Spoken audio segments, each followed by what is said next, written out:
This session is going to be recorded. At the moment, happy for you to have your videos on, but in a little while, I will ask you to switch off your videos. Can you all see the screen? Okay. Brilliant.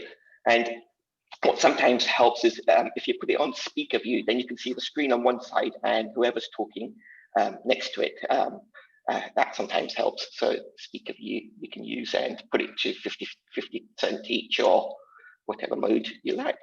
So as usual, with Happy Life Habits, the first question I really like to ask everyone is just to take a moment now to just see where you are on a scale of 0 to 10 in terms of your level of happiness, not using the number 7. And for everyone, it's a different number. For everyone, it's a different scale. But just now, take a checkpoint and in the chat, just if you're happy to, note down what the number is for you at this point in time.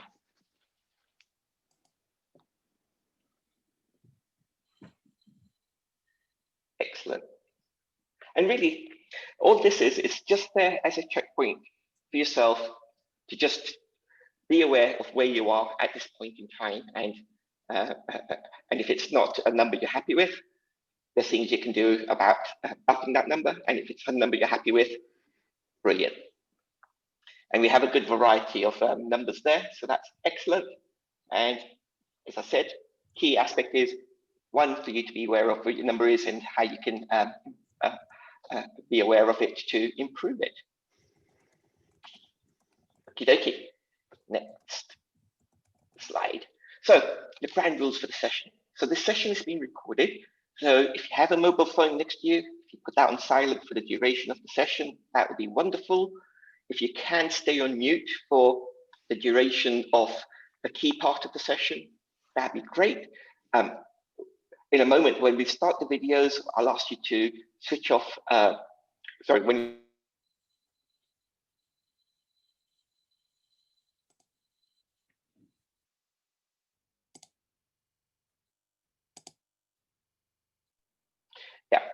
so in a moment,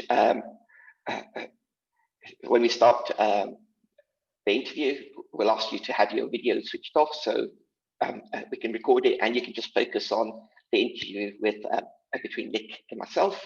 And then when we come to the end of the interview, we'll open up for Q&A.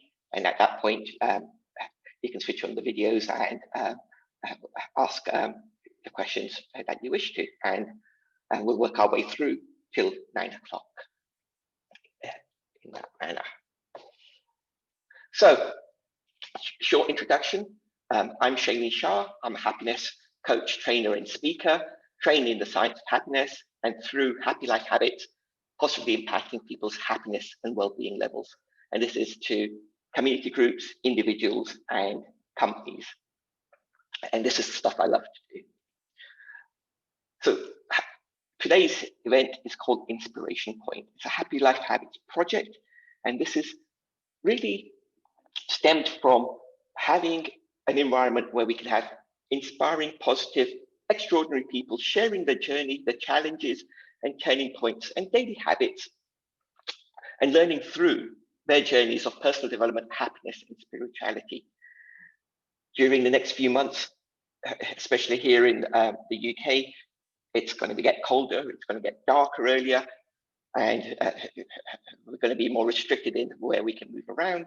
So to have some positivity, some inspiration, and some happiness, we've got Inspiration Point as our project and as our sessions.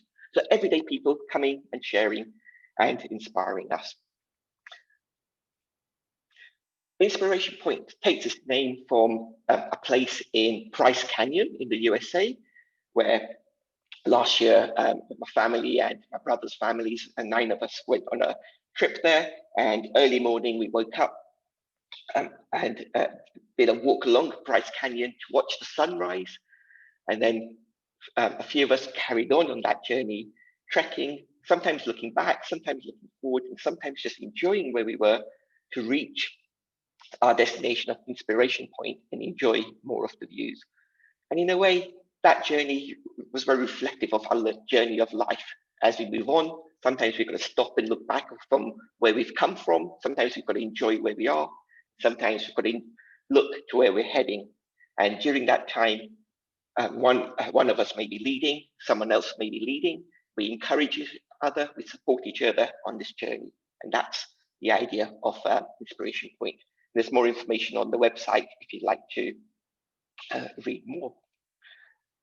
So the kind of questions we're going to ask in Inspiration Point are, what makes you happy? What you're currently doing that inspires you? What it means, your journey and some of your challenges and turning points? What are your daily habits and routines? And what's one of your favorite quotes? And a few others. And each episode, with whichever speaker we have, we will go through these questions and add additional ones to expand some of the things which have been shared on that. We are very grateful to Raymond James Stanmore for sponsoring not just this episode, but the whole series of 6 episodes. That commitment and faith in the project, we really do appreciate to allow us to share this project. So thank you very much, the team at Raymond James Stanmore, especially Kamal Haria. So today's Inspiration Point, we're launching with my friend Nick Williams. He is an author of 18 books, or at least 18 books, a thought leader, a coach, and he works in the realm of inspired leadership coaching. And he talks humbly about his own challenges with both inspiration as well as the things which get in the way of inspiration. He, in the past, has been a director of Alternatives, which is an organization or a community which has brought the likes of Deepak Chopra, Wayne Dyer, and many other speakers, both from the UK and outside of the UK, into the environment and given them a platform to share during the 80s and the 90s and the 2000s with people. So very involved with Alternatives and bringing those people through. So over his time with Alternatives, he's heard all the great speakers and soaked in some of their messages, and also brought about his own consciousness and thinking, and now shares that with all of us. During this year, it's been a bit of a tough year, and Nick will share a little bit about this in terms of being impacted personally on his health with COVID-19, as well as a few other life challenges. But without further ado, I would like to everyone give a warm welcome to Nick. And at this stage, if you do have your video on, if you could switch off your video, that'd be very much appreciated. And you can use the reactions on Zoom for the claps, or briefly come off. Briefly come off, and so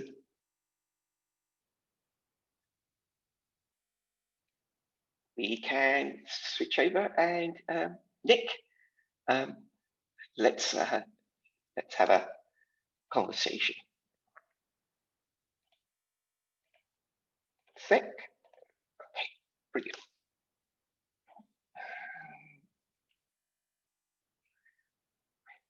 So I'm just going to put it on speaker view. Can everyone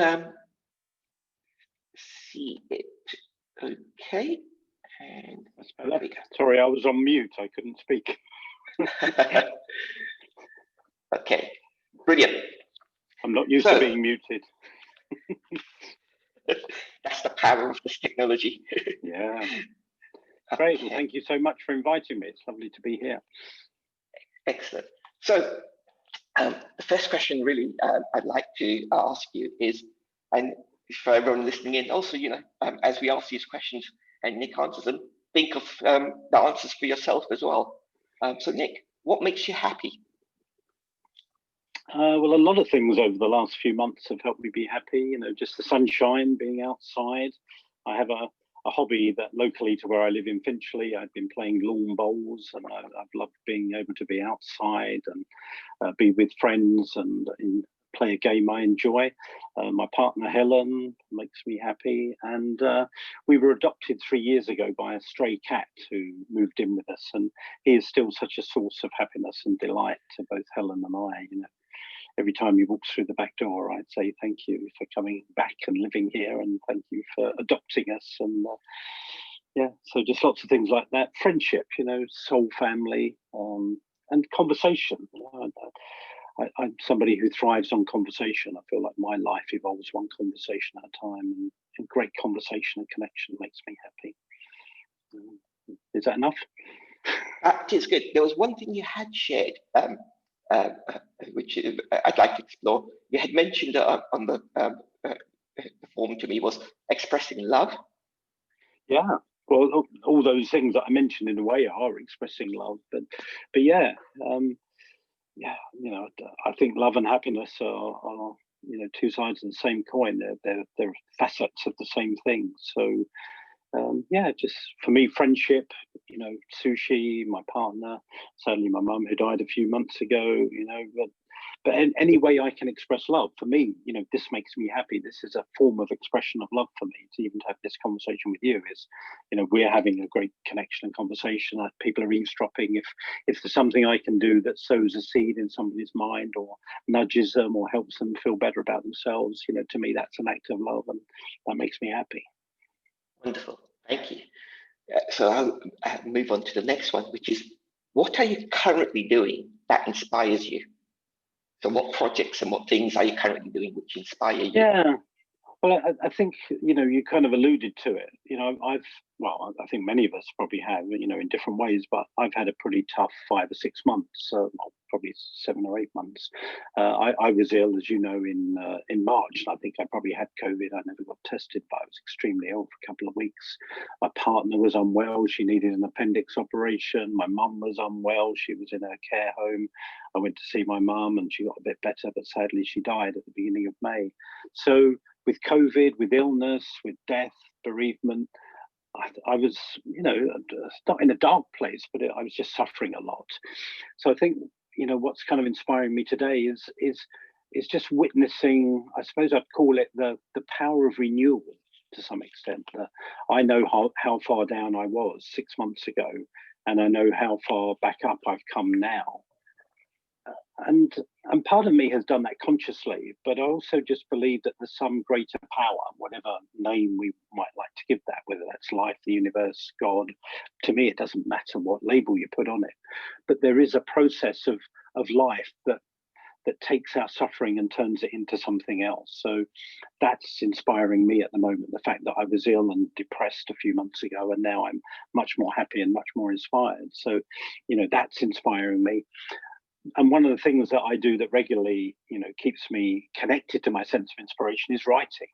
I love expressing myself through writing, as you alluded to. I've published 18 books. I've really just finished another one. I'm now writing number 20. Thank you. We can talk about it more in a minute, perhaps under one of the other questions, but I do believe that inspiration is a kind of living force, if you like, that there's another realm of consciousness where all ideas exist in already, everything that could exist exists already as an idea. And what that realm of consciousness is looking for is people to willingly collaborate with it to make those ideas exist in this world. So one of the things that makes me happiest and inspires me is kind of being a conduit, a steward, a porter, whatever language you want to use, to kind of ask, so what's my next project? What am I going to bring into the world next? What am I being asked to bring into the world next? And having that kind of, to me, it is an intimacy with inspiration. I go out to write pretty much every morning. I missed a few months while I was ill and stuff was going on, but I'm back out for the last 3 months writing every day in Finchley. And to me, they're some of the happiest times. I just feel like I'm in commune with something bigger than myself, and I love it. It makes me happy. And the things that I create and then publish and then put out into the world seem to resonate with some people, and again, that makes me happy and inspires me that I'm somehow bringing things into the world that touch and inspire and uplift other people. To me, that's one of my definitions of a life well lived. Am I doing that regularly? Yes. That makes me happy. Yeah, no, absolutely. And I remember, we first met a few years ago at the Zen Business, which was run by our friends Shamash and Yvonne. And you came in for a 15, 20-minute, or maybe half hour little. Oh, yeah. I came in for 20 minutes and stayed for an hour. That's right. Came in, gave a talk, and I remembered that I'd heard of you and I'd heard of the book, the work we were born to do, from stuff that I'd been looking into, but hadn't read that book. And you had graciously brought a few books along for people to purchase, and that's when I got hold of that book, and that's when our connection became stronger. And going through that book, it is so jam-packed with beautiful ideas and quotes and messages. Even today, I was just picking up and flicking through it again, and just thinking, this is awesome. So I just want to take the opportunity just to share one sharing from everyone. So principle 1, defining the work we were born to do. Each one of us is unique and precious. We all have talents and gifts. Our first task is to discover these gifts, and we shall do this by finding and following that which gives us joy. As we do so, we shall find a reservoir of energy within us and begin to create our own niche in life, our part in creation, which will be found by discovering whatever comes naturally to us. The work we were born to do leads us to find previously untapped strength of will and inner power flowing from our own spirit. So that, is one of the opening principles, and in a way, I think really nicely captures what you shared about inspiration. As well. It's funny as you read that, because part of me goes, blimey, I wrote that 22 years ago. If I didn't know you were reading my own book, I'd go, gosh, that's a wise thing to say. Who said that? And you'd say you did. Yes. I think we're all a lot wiser than we think we are, and I think we can all tap into a greater wisdom than our personality as well. So thank you. Yeah, I believe we're all amazing, powerful, kind of creative beings, that are, we just have no idea what potential we have within us. And I just think part of what makes life a fun adventure is discovering what we're capable of and discovering who we really are. And interestingly, I was just thinking, you're asking me what's kind of inspiring me. Also, most of my work today, because of not being able to do much speaking, but I do a lot of writing and I do a lot of one-to-one coaching, and I'm coaching a number of people in leadership, because that's my kind of niche. And I'm inspired by the courage of the people that I work with who are dealing with real adversity in their organizations, in their businesses. Their businesses have been decimated. And I think one of the things that I do find most inspiring is how each of us deals with our own adversity. It's very easy to give up or to play the victim or to just feel defeated. And I just am so full of information, I'm so full of admiration. That was the word I was looking for people that go through adversity but come out genuinely stronger and more open as a result of it. Yeah, and that essence of what you just shared, in a way, is what's the stimulus behind this Inspiration Point project. And the strap line we're using is, the difference between ordinary and extraordinary is just that little extra. And it's just that idea of everyone just able to tap into that little extra and do something which is their own unique thing of that extra, which makes a shift and a turn for them. Yeah. And like you said, everyone having their own unique talents. Yeah, especially in these times of adversity. I believe it is always, but even more perhaps now, is, during times of adversity is a time to tap into our kind of inner wisdom, and like, what are we being asked to bring forth from ourselves, for ourselves, but also for everyone around us. I love the idea of self-leadership as well as leadership, that we can all lead ourselves forward in an authentic and inspiring way. And then when we do that, it tends to have a more positive and powerful impact on the people around us. So I believe all great leadership starts with self-leadership. Yeah. And I think the other thing that you shared earlier on, which is a powerful one for everyone to keep in mind, is, so, inspiration is your realm, and creativity and inspiration, and that's what you've honed in on and you share. Yet you genuinely and authentically share how sometimes you struggle with inspiration and have resistance or have the downturns. And similarly, I know when the pandemic started, me as a happiness coach struggled a little bit to think, okay, I'm not very happy at the moment. How do we do? And what do we do? And that was one time when I reached out to yourself and a few other people, and some of them will be contributing to the episodes in this series as well as future ones, who helped in an article called Together in Isolation, sharing some of your top tips on how you're dealing with the situation. So that I remember. So maybe if you want to just touch upon what you did to help get yourself re-inspired during this period of downturn. Well, that's a great question, and I'm just thinking, of what my honest answers would be. For me, one of the things that allows me to go through a renewal is the willingness to feel my feelings, and that's sometimes joy and inspiration. But especially over the last few months, I've been experiencing a lot of grief, and grief, in my experience, is something a lot of us don't want to experience. It's a very painful place to be. With my mum dying, back in May, I've been through a lot of grief. And it's also, I've been part of some circles around grief, and I've read several books on grief and kind of taken a deep dive into it. And I think we undervalue grief. We can't have a new beginning until we've let go of something. I think that's what I've learned. And the only way to let go of something is to go through some kind of grieving process. And as I've allowed myself, and as I see other people kind of going through a grieving process, and that doesn't have to be, tears, but it can be.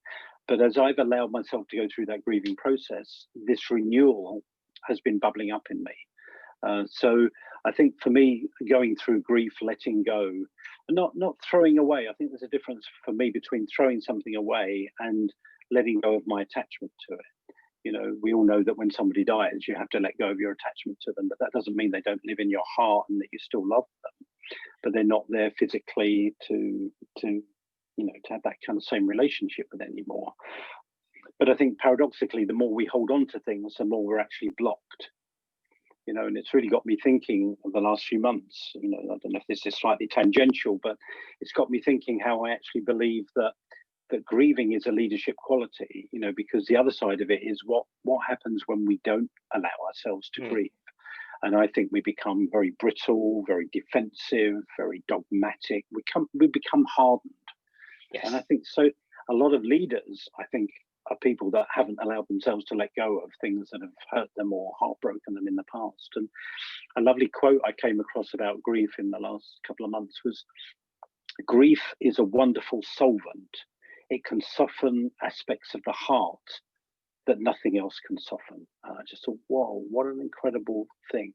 That grief is actually a solvent that can dissolve the hardness around our heart. And I feel like I've had a real experience of that over the last few months. So I'm not sure if I'm directly answering your question, but I think that's been an important part of allowing ourselves to get re-inspired. Yeah. If I'm carrying pain that I'm not letting go of, I'm not open to inspiration to the same level that I would be. Today, I feel like I'm a clearer conduit for it because I've let go of some blocks to my own heart and my own soul. So now it's like I've let go of some emotional weight, and therefore I'm feeling lighter, and therefore inspiration can find me more easily. And it certainly is. I've got although I'd say I've written 20 books probably now, I'm writing number 20. As long as I live long enough, I could easily write another 20. But it's not like it's going to be hard work. It's just like all the ideas are reaching me. It's like, okay, hang on, I've got to write all this down. I've got to create a list. I can't do it all at once. I know, and I know when we've had conversations, you've been mentioning you're halfway through one book, but started an idea for another one, but parked it and concurrently kind of looking after some of those things. And that letting go, I think, is a very important one. And in our recent Happy Life Habits book club that started on Monday, that was one of the themes that wonderful. That was one of the sections in the book that we're reading. It was there about letting go, and we explored that a little bit. So great to hear that from yourself as well, how it's all connected. This next one, I think, is the one that I'm really keen to hear about. I've heard, the versions of it, but I think you'll lovely to hear this. So, what's been your journey? What's been some of the challenges and major turning points that you've had to get you to where you are now? So, tapping into some of the past. I'll do my best to distill it. Yes. Yeah, I feel like my life has had two halves. The first half of my life was, I'd almost call it the life I felt conditioned to live. Like most people, I grew up trying to please my parents and be what they wanted me to be and fulfill their expectations of me.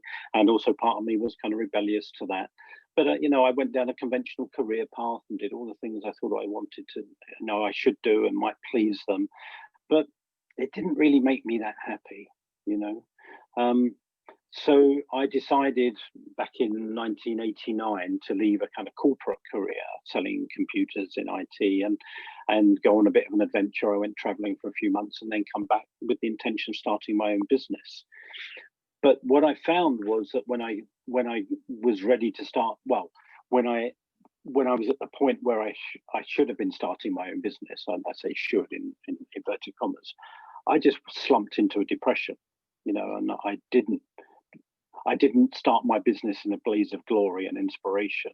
I just went, I really went down. I went depressed.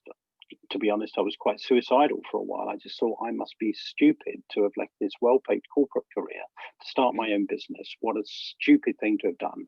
My inner critic was so harsh. I didn't have the word then, but, looking back on it, that was my resistance. I think any of us that want to go on any kind of, follow our calling, follow our vocation, follow our inspiration, we're going to have to deal with resistance. We're going to, I don't know, some people watching this may have heard of Joseph Campbell, who came up with something called the hero's journey. And what happens in the hero's journey, and now looking back on it, I can understand it, is, when we hear the call, he talks about hearing the call. We hear a call to adventure. The adventure is living the essence of who we are rather than the roles that we've played out so far. That's what I think the hero's journey is. I think there's a longing in all of us to discover the essence of who we are. So really, when I left my corporate career to start my own business, that was what I was wanting. It's like, I don't want these roles. I want to be me. I want to be the essence of me. But I had very soon what Joseph Campbell talks about, an all hope is lost moment. And if you watch any good film, when the hero or heroine is going for their goal, there seems a point quite quickly where you think they're never going to do this. This is impossible. And I had that even before I started my business. I felt like I might as well just give up at that point. So I don't want to labor this point, but I just want to get across to people that I think what often stops us following our heart is our own resistance. Our own harsh inner critic that often shows up as. And what I realized was that, eventually I just thought, well, I do have a sense of, perhaps reincarnation. So I thought, well, if I don't do it this time, I'm only going to have to come back and do it again. So I might as well just get on and do it. So I did start my own business. I signed off the dole. I was not in great shape, but I did it. I started my own first business in 1990. So I've been going for 30 years now. And it's felt like all I could ever do and all I ever really needed to do was take one step at a time. So, one step at a time over the last 30 years has led me from nothing, other than I'm open for business, to having written 20 books, having traveled around the world, having become a thought leader, hired by leaders around the world and all sorts. I don't say that to show off. I just say we are all capable of doing incredible things if we're just willing to take one step at a time. But often I think what happens is we're here and we see a mountain over there and we go, I can't climb that mountain, it's too high. And that's how I felt. That's why I felt like giving up. I just felt like it's too big a gap. I can never do this. But I realized that one step at a time, you can do anything. Yeah. Wonderful. So no, thank you. In essence, that's my story, Okay. So another angle of your story that I'd like to investigate a bit more is, can you tell us a little bit about your time at the alternatives? Who were some of the, I'm aware of some of the wonderful people who came there. Please invite you to name drop and share some of the wonderful people you introduced and shared time with, and I guess a general sense of what you gained from that experience. Well, I think when I was still in the corporate world, I'd got to know alternatives. So I kind of knew about it, and it was part of what kind of made me inspired and secure enough to give up my corporate career, because I realized there was a whole nother world that I wanted to be part of. And I guess at the time, this was, would have been 30 years ago, my dream was to be immersed in the world of kind of mind, body, spirit, of human potential. So getting involved with alternatives and becoming an audience member, then a volunteer, then part of the management group I thought, I'm living the dream. I'm doing what I set out to do. I'm immersed in the world of personal growth and spirituality. What more could I ask for? And it was, I ended up co-leading it, I think, for about 3 years. So I met Wayne Dyer, Deepak Chopra, Susan Jeffers, John Gray, the Venus and Mars author, Julia Cameron, Eckhart Tolle, all those people most of them I would host for talks. I'd deal with their publishers or their agents and said, would you come to London? Neil Donald Walsh, I don't know how many of you know Neil Donald Walsh, he wrote the Conversations articles. Yeah. So, looking back on it, I say, in a way, I had an MBA in human potential, by just meeting these people, listening to them, going on their workshops, and hanging out with them. Some of them became friends, and luckily a lot of them kind of gave me nice testimonials for my first book. So, it was amazing. And I learned a lot also about, how people are on stage and how they are off stage, and how some people are different when they're off stage and than when they are on stage, and how some are just so natural, they're the same when they're on stage and off stage. Marianne Williamson, some of the people may know as well. So, it was just a fascinating, I couldn't put a price on it, It was just so invaluable. It woke so many things in me, it inspired me in so many ways. I made friends, which I still have to this day. So it was one of the richest periods of my life, and I would add an "and" to it, and this story, but I'll just share it quickly. I loved it, and after a few years, there was a part of me going, I kind of heard this before. So and so said this a couple of weeks ago. This isn't new. So it wasn't that I thought it was bad, but I was just beginning to get slightly bored. And what happened, which was the pivotal moment for me, was I'd heard of a book. This was 25, 26 years ago. I heard of a book called The Artist's Way by Julia Cameron that somebody had recommended to me. And I took it on holiday, and I went to Cyprus, I think, to holiday. And I took it with me just ostensibly to take all the quotes out of it, because it's full of beautiful quotes. But then I started reading it, and I actually loved it. And the bit that really resonated with me, she talked about living a shadow life. And the bit, the shadow life bit was about, what she said is we all gravitate to the area that our calling is, but many of us have not had our callings validated. We haven't been told that we even have a calling. So we kind of tend to gravitate to the area that we're interested in, but we hide out within that area. And I had what I hope you don't mind me using a slightly rude word, but I had what I affectionately call a no shit moment, where I suddenly had an insight. And the insight was, I didn't particularly want to be the one promoting the speakers anymore. I thought I might like to be a speaker. I didn't want to be promoting the best-selling authors. I thought I'd like to be an author. I felt a calling to be those things. I was already probably doing them on a small scale. Yeah. But I had this insight that the reason I was a bit bored was because I had my own voice that I wasn't expressing. I had my own messages that I wasn't developing. So much as I loved the area, I was hiding out within that area. So that was about 1996. So within a couple of years, I'd started writing, and I published my first book in 99. So it was that living a shadow life, being a shadow artist inside, that led led my whole life in a whole different direction. And it's many people probably watching this or listening to it afterwards can resonate that they're involved in an area that they're passionate about, but within it they're not fully showing up.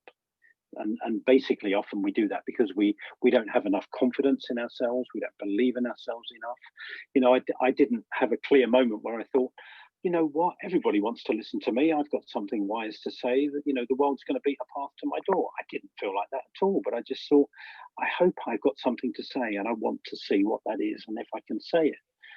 And it turns out I did have something to say, and people have wanted to hear it. But I think we all have. Yeah. But too many of us end up living this kind of shadow life. Can you resonate with that at all?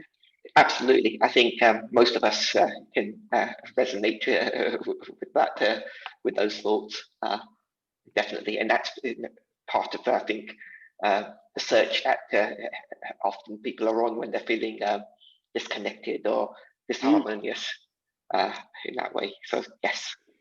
Yeah, and one of the expressions that I've come up with, which I use in coaching a lot, and it certainly resonates with a lot of people, is, there comes a time to graduate.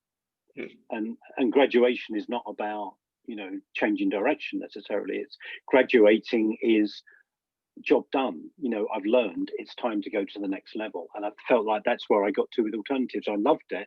And then it was time to graduate and to become my own messenger, if you like, an author myself, a speaker myself, rather than be the promoter of other people's talent. It was time for me to find my own talent. Brilliant. Love that. Thank you for sharing that. It's very insightful for everyone. Brilliant. So now it brings you on to the next bit, which many of us are keen to know. What are some of your daily habits and routines that support you? I know one of them, which is, each morning, from about 9 till 11:30, you have your discipline of writing, where you're wired up in the cafe, writing away, not being disturbed by anyone or anything else. And then after that, you're open to conversations and coffee. But that discipline, come rain or shine, day in, day out, is one of your disciplines. If you could expand on that and some of your other more daily routines. Sure. Probably the fundamental one happens before that. The first thing that I do every day, I don't know how many years I've been doing this now, I don't know, 12, maybe even 15 years, I've lost track, is I do something which Julia Cameron talks about in The Artist's Way, which is I just do 3 pages of longhand writing. She calls it morning pages.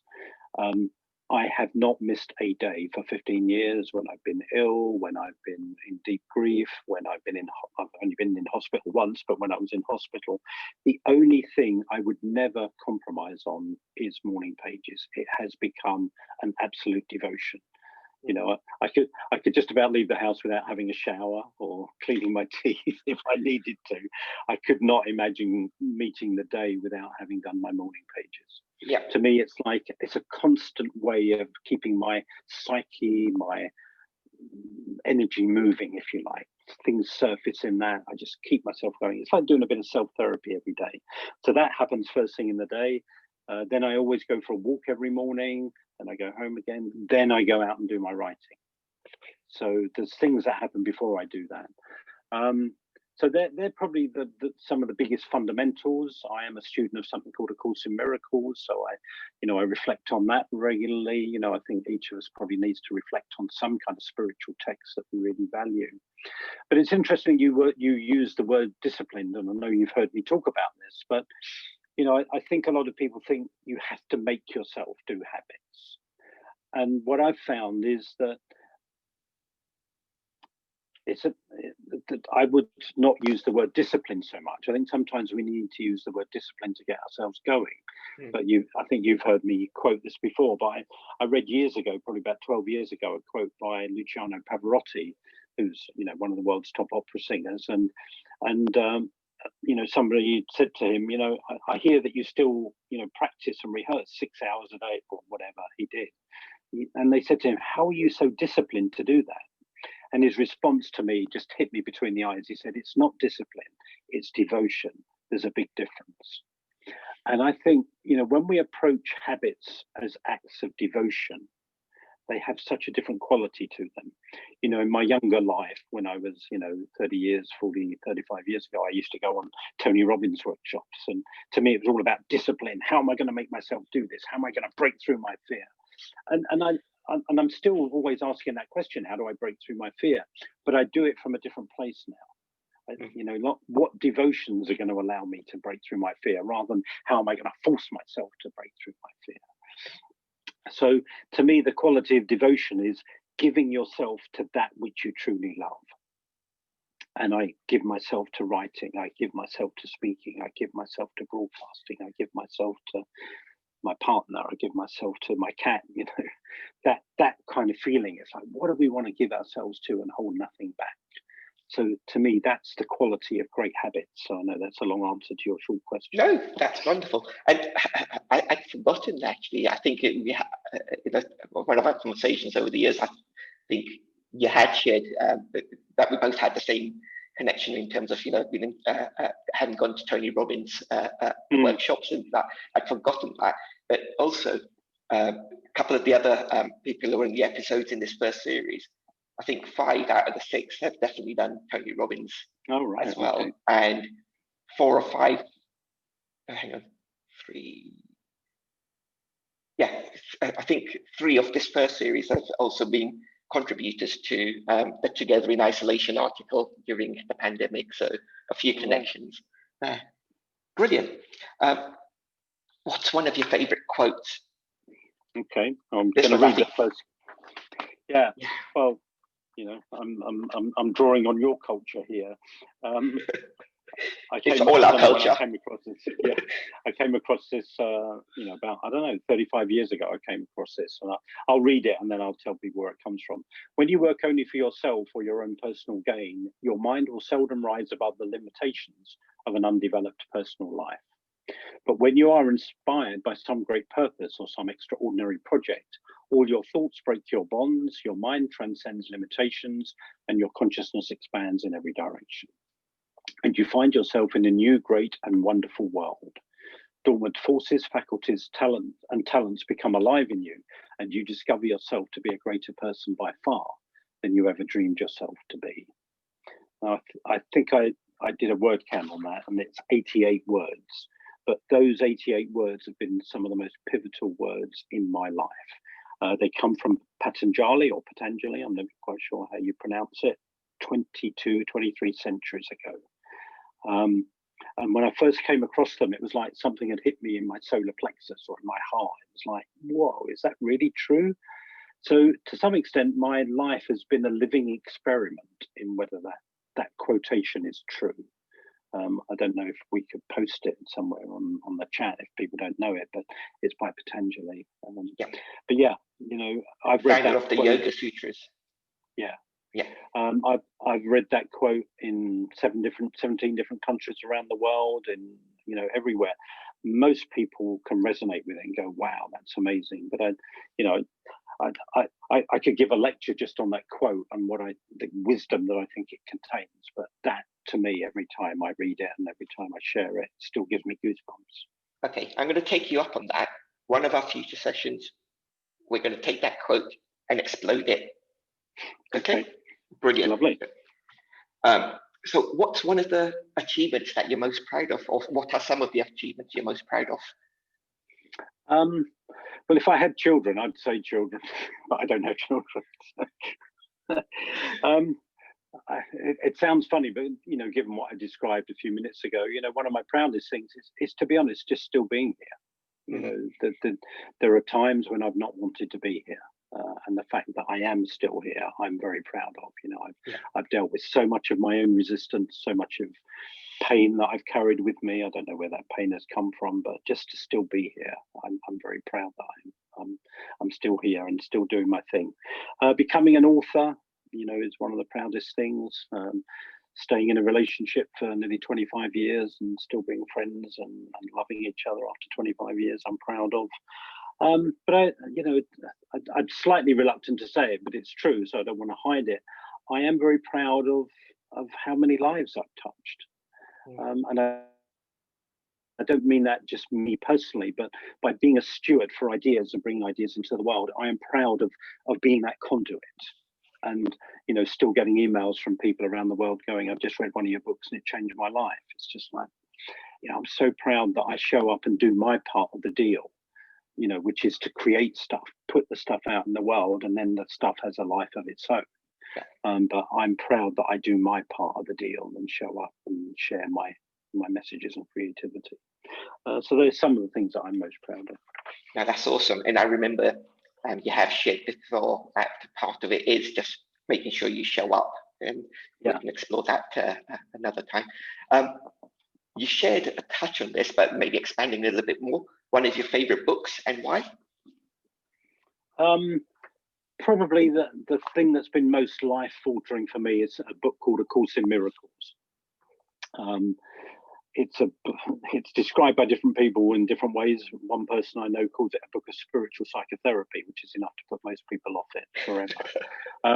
I describe it as a book about how to undo fear and return to the love that we already are. That's my favorite way of describing it. I also find it very frustrating. I call it English in a foreign language. It's one of the only spiritual texts that ever arrived on Earth in English. But even though it's in English, I still can't understand most of it. I recognize the words, but I don't really quite understand what they're saying. But I think the essence of it for me is, we're still totally loved creatures of a loving God. That, in essence, is what the book says, and I love it.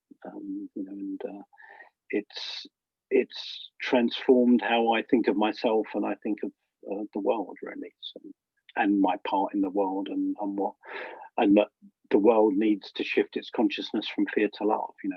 That's what I've got from A Course in Miracles. Awesome, thank you. What are some of the things you've learned from your parents? They were quite strict in many ways, so I think I learned kind of manners, I learned integrity, I learned loyalty. My dad was a lay Methodist preacher, so I think I learned from him about having a calling. I think he was one of the few people I saw growing up that had a calling. So I learned a lot of good things from my parents, and also some things that weren't quite so good in my mind. But yeah, loyalty, calling, integrity. Yeah. Excellent. Who or what are your inspirers? Probably 3 or 4 particular people come to mind. A number of clients I work with I find inspiring, but when I look back on the people that I met through alternatives and the people that have had an enduring kind of effect on me, one guy most people haven't heard of is a guy called Stephen Pressfield, who's a fiction writer, but his most important book to me was a book called The War of Art, not The Art of War, but The War of Art. It had a life-changing impact on me about 16 years ago, and I still love what he does. I think he's a great teacher of creativity. A woman called Julia Cameron, who I've mentioned a couple of times, who's written 30, 40 books now. Her best known one is The Artist's Way, but I've been to her seminars and interviewed her a couple of times. And to me, she's just one of the most, a lot of people teach what they haven't quite mastered themselves, but to me, she's one of the best teachers of what I think she's mastered. She's, she seems to have huge integrity, huge congruence with who she is and what she does, and I value that.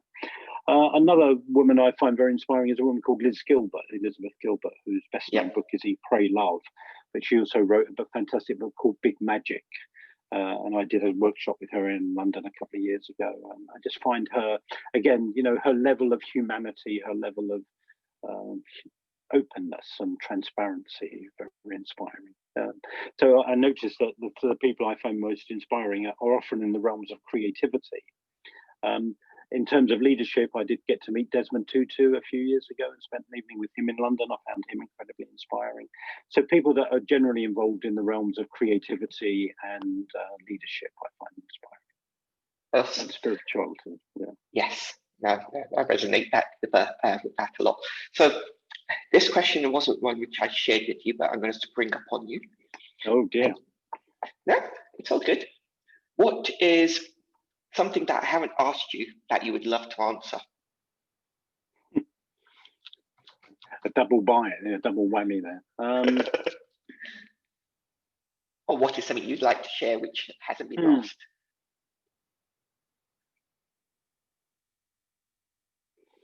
I don't know. Nothing's coming to mind that we haven't really touched on, but well, yeah, the whole idea of devotion, I think, is so important. You know, to so many of us. You know, I used to think, well, I'll wait until I can make grand gestures and then I'll do something big and it will change my whole life. But it never really worked out like that. It's the stuff I do consistently day in, day out that makes the biggest difference. Yeah. The other thing I'd probably want to say is, you know, just you know, we've talked about it in the past and we've touched on it here, is the ability that each of us has to offer leadership to the world at any one moment. That we don't have to have a position, we don't have to be anointed or appointed to be somebody who can offer leadership. Every time we show up and offer something creative, something loving, something inspiring, something forgiving or compassionate, I think we're offering leadership to the world, and each of us can do that in any moment. So I would encourage everybody to think of themselves as somebody who can offer leadership. Awesome. Thank you. Thank you. That brings us to the end of the main interview part. We've got time for Q&A, but what I wanted to also just ask is, if we went past a little bit past 9, 10, 15 extra minutes, are you okay from your side, Nick? I'm fine, yeah. Okay, so yeah, we'll open up for Q&A. If anyone does need to drop off at 9, you can raise your hand and you can go first with any questions you have. And if you're happy to stay on for another 10, 15 minutes, then that will be wonderful. Okay.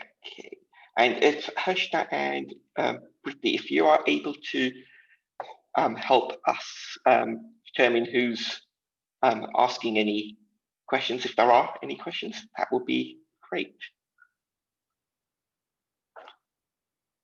Debbie, you can come off mute and ask the question if you would like.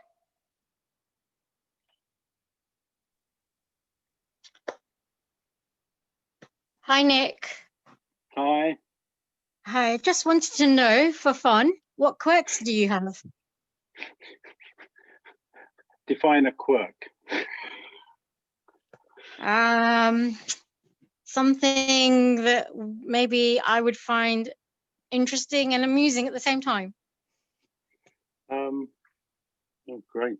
I'm just trying to think, what's quirky about me?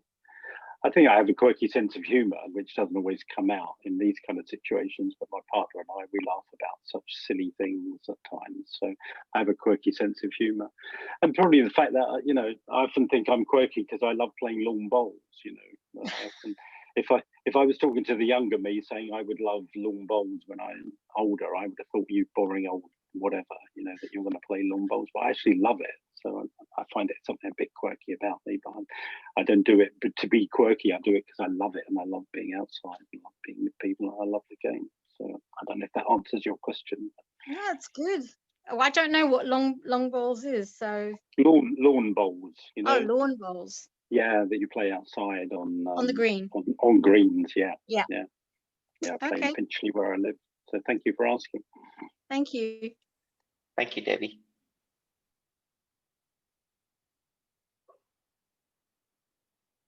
Okay.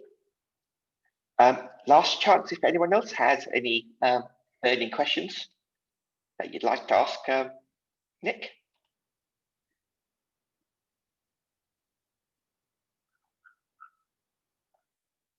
Okay. Not seeing any hands raised or anyone. Yeah, sure. Sorry. Okay. I should put my video on, shouldn't I? Yeah. So Hi, Pretty. hi. So Nick, you shared how often we just don't have enough faith in ourselves to go for it. Mm. But when you kind of gathered up the courage and went for it, did you feel like you had to kind of meticulously plan and have goals, or how did you let it manifest? Just to elaborate, at which point in my life is that, when I left my corporate career, or because I feel like it's something I do over and over again. It's not just something I did once. Yeah. So maybe when you left your corporate career, because that would have been probably one of the first instances. And then I guess, was it different when you had that kind of epiphany moment at Alternatives when you said, hold on, I've got something to share too? It's a great question. I'll try and answer it as succinctly because there's a couple of angles. I think it's very easy, it certainly has been for me, to think that when I get inspired, I'm actually being deluded. I know that may sound funny, but if somebody had said to me 30 years ago, you're going to have written 18 books by now, I'd have gone, you must be joking. I've never written a book. I've been lucky if I can write one book. If somebody had said to me, you're going to coach some top people in their field, they're going to seek you out and they're going to pay you to have conversations with you, I'd have gone, you must be stupid. Who'd ever want to listen to me? So I feel like what we all do is peel back the layers of our conditioning that says, well, who are you to? You're nobody, you're nothing. To me, I think many of us suffer from like an inverse grandiosity whereby we diminish ourselves so much. I don't know if that makes sense. I can see you nodding. But I used to think of grandiosity as like we inflate ourselves, we're big-headed and we're arrogant. That's what I thought grandiosity was. It took me a long time to realize, actually, through A Course in Miracles, that grandiosity is also about diminishment. So what I believe is you are, and we all are, capable of so much. We're all here to play a part in transforming the world from fear to love. We are all capable of so much more than we realize. And most of us have enormous resistance to that. So it is, the way you get through it is a faith, is a step at a time. And I think, we haven't really touched on it in this conversation, but, a big thing is just surrounding yourself with people that believe that, who are not trying to diminish you, who are not trying to put you down, but also not trying to get you to run before you can walk, but just who believe in you, who encourage you, and who want to see you blossom. And for me, maybe I would describe the last 30 years for me as been, just continually blossoming. And then there have been other winter times, but then there's been new spring times. So it's that have that curiosity about, what you're capable of. But I do believe that if we're really honest with ourselves, we know what we're here for. We just don't believe it, or we try and run away from it. If I'm honest, there is a part of me that goes, I thought I could always do this, but I never really believed it. But if I'm honest, I've just become the person who I always hoped I could be and will continue to become. I don't think I've invented myself into somebody. I think we just become more and more of who we naturally are. Does that make sense? Yeah, no, that's really helpful. And it sounds like it wasn't a case of overly having goals, but more about belief and surrounding yourself with people to encourage you to go for your belief. I'm a great believer. The kind of way I like to think of things is more about projects than goals. Because I used to follow goals thinking, well, if I achieve that, then I'll be happy. And I'd often achieve things but still not be happy. Whereas I think, what projects am I inspired to bring into the world next? And I enjoy the process and the results. So I think in terms of projects rather than goals, if that makes sense. Yeah. And projects are a manifestation of our purpose. Like, okay, if my purpose is to be a loving presence in the world, what projects am I inspired to do that through? And for me, it's about writing and speaking and coaching primarily.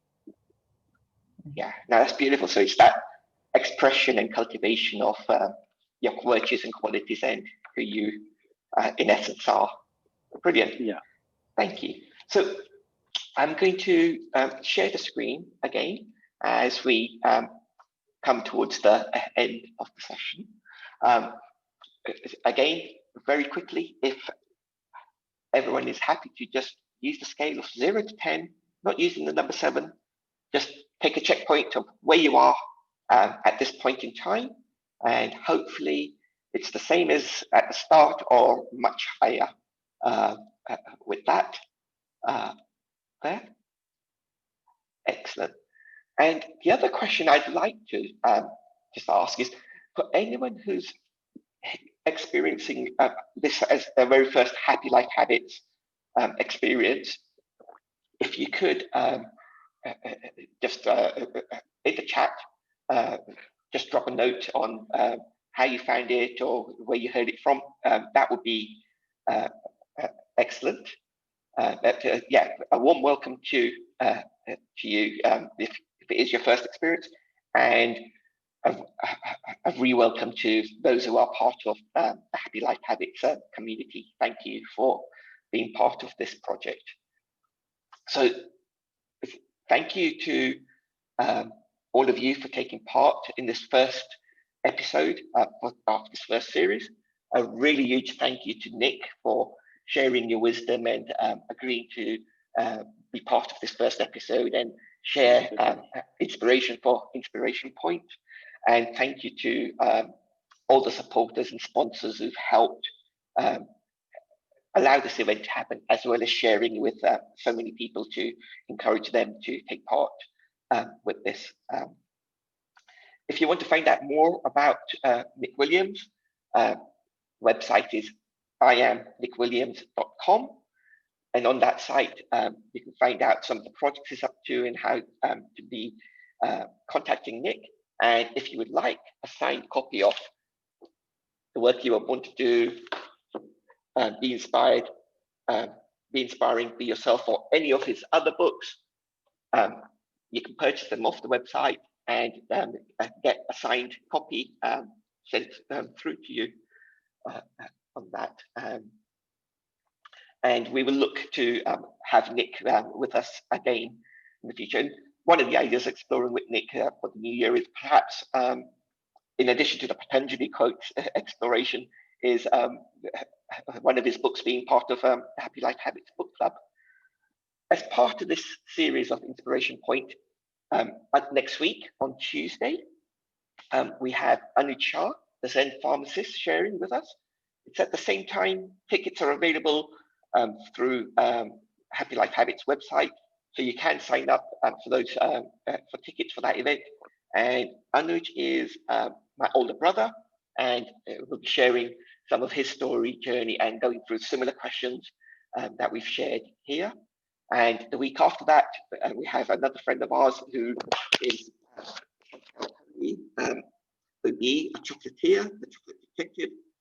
She was part of the Zen of Business as well, and recently on the Happy Life Habits Gratitude and Journal course, and she'll be sharing some of her journey. And then in November, we have 3 more speakers sharing. In between that, in 10 days from now, on Saturday the 17th, we have a free 90-minute gratitude workshop. So if you haven't come to a Happy Life Habits gratitude workshop, or if you have it, but it's been a while, this is the one to sign up for, to come to and let friends and family know. And we will share the science of happiness, do some exercises and practices, and help uncover the benefits of happiness. And thereafter, if you're interested, you can join up for the 30-day habit immersion course that starts in November, which is very, very powerful. So like I said, next Tuesday is the next one. Tickets are available.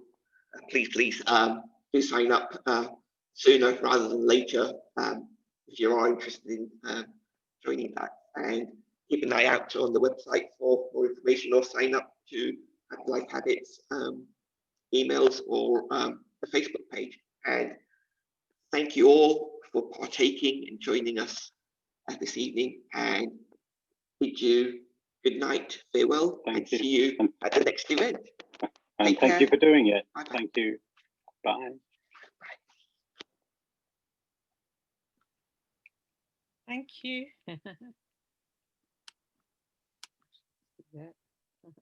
Bye. Thank you. Thanks. Bye, Harshna. Bye.